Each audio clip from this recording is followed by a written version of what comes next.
Hello, everybody. I hope you had a fantastic Valentine's Day or Singles Awareness Day, depending on your status. My name is Zach Barney.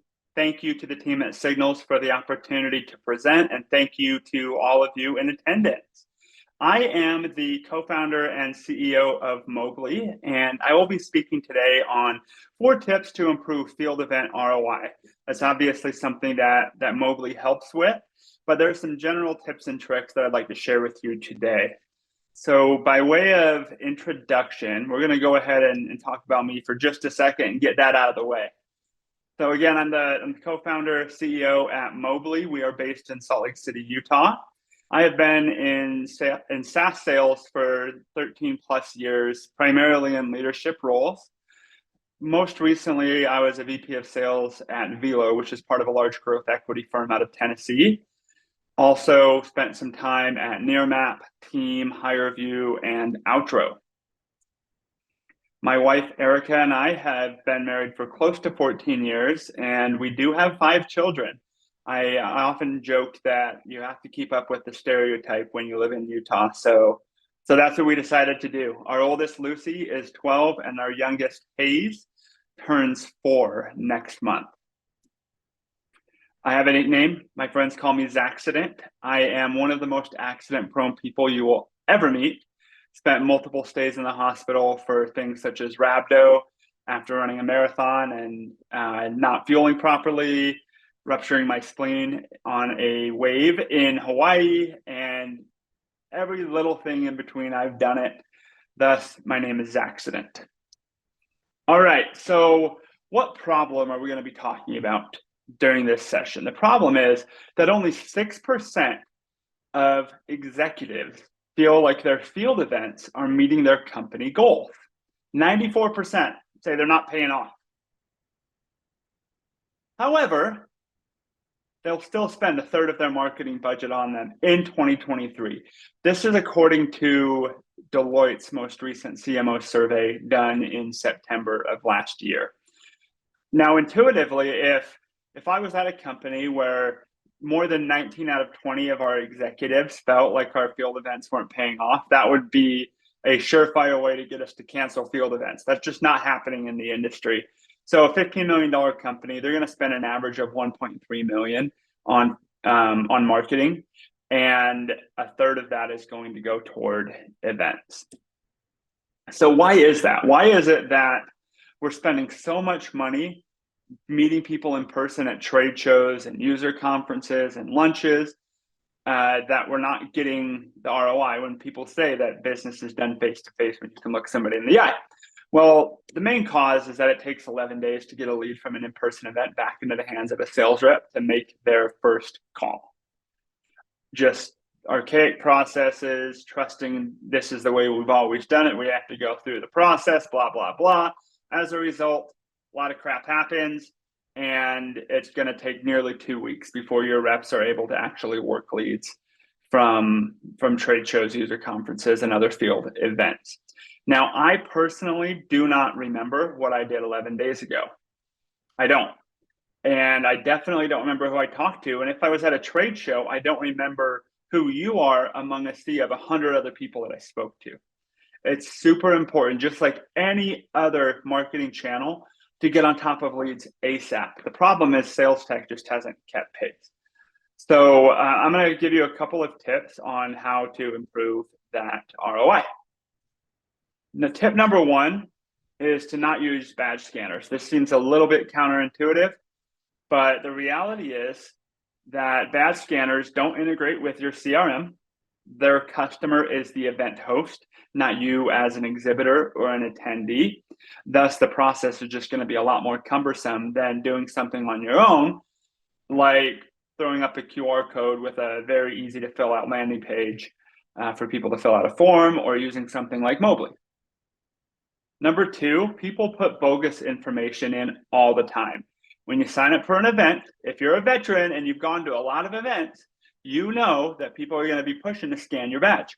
And as a result, sometimes you're going to put in bogus information. That way, it's not awkward when people ask if they can scan you, but you're also not being hounded with follow-up from people that you didn't really want to talk to. You just wanted a free t-shirt from. Bad scanners also cost lots of money.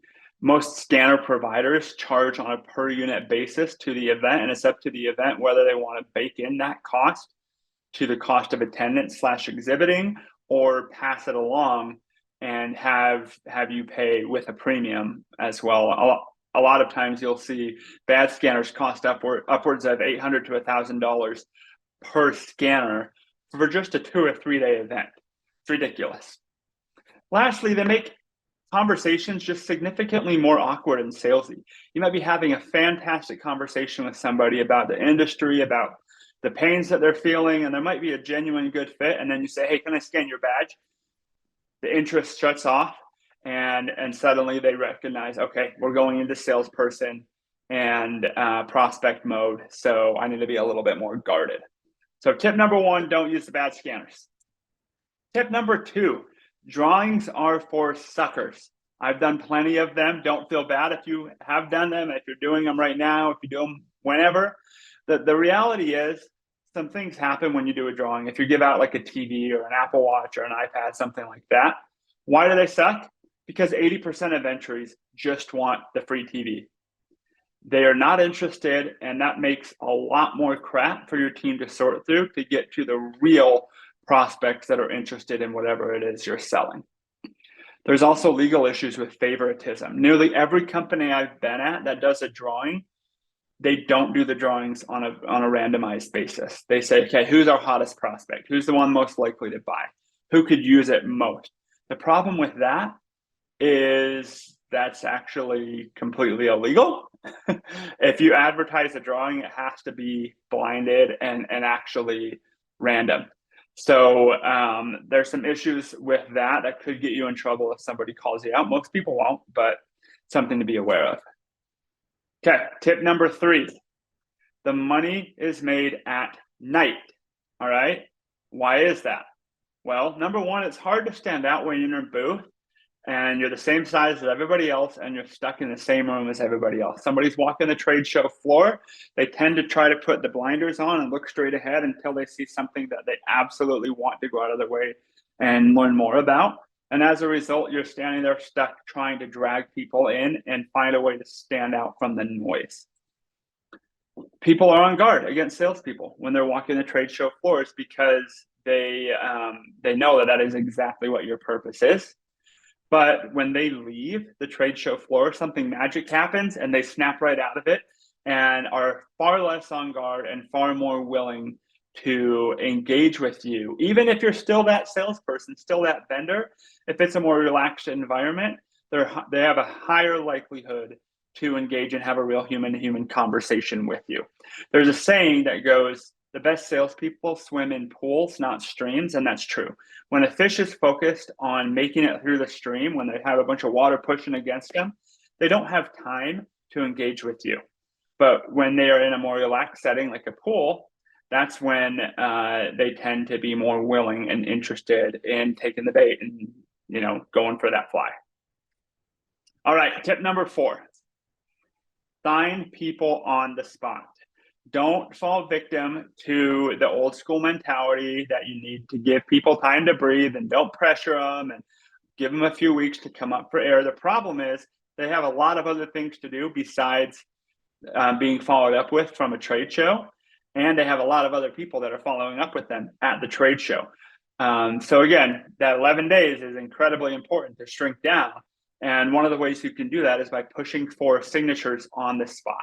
At my previous company, we went to one of the biggest industry trade shows 2 years in a row.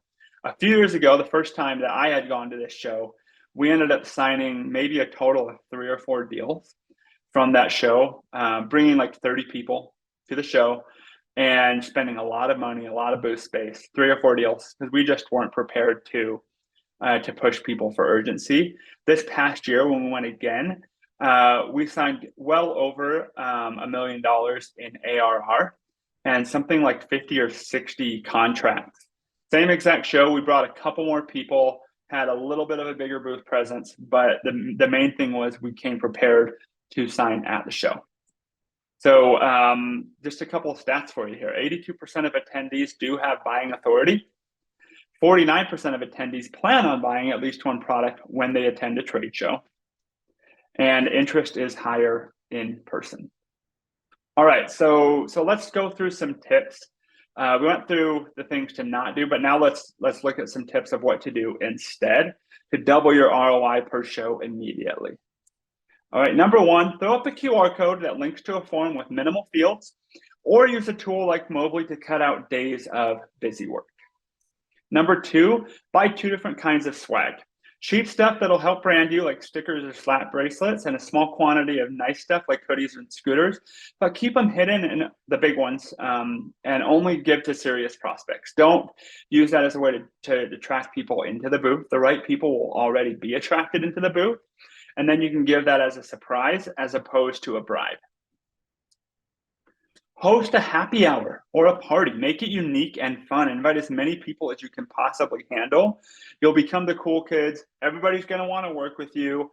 At that trade show that I mentioned with my previous company, we ended up signing our biggest deal, something north of $100,000 when our average deal size was $3 to $5K, by meeting them at a party that we hosted.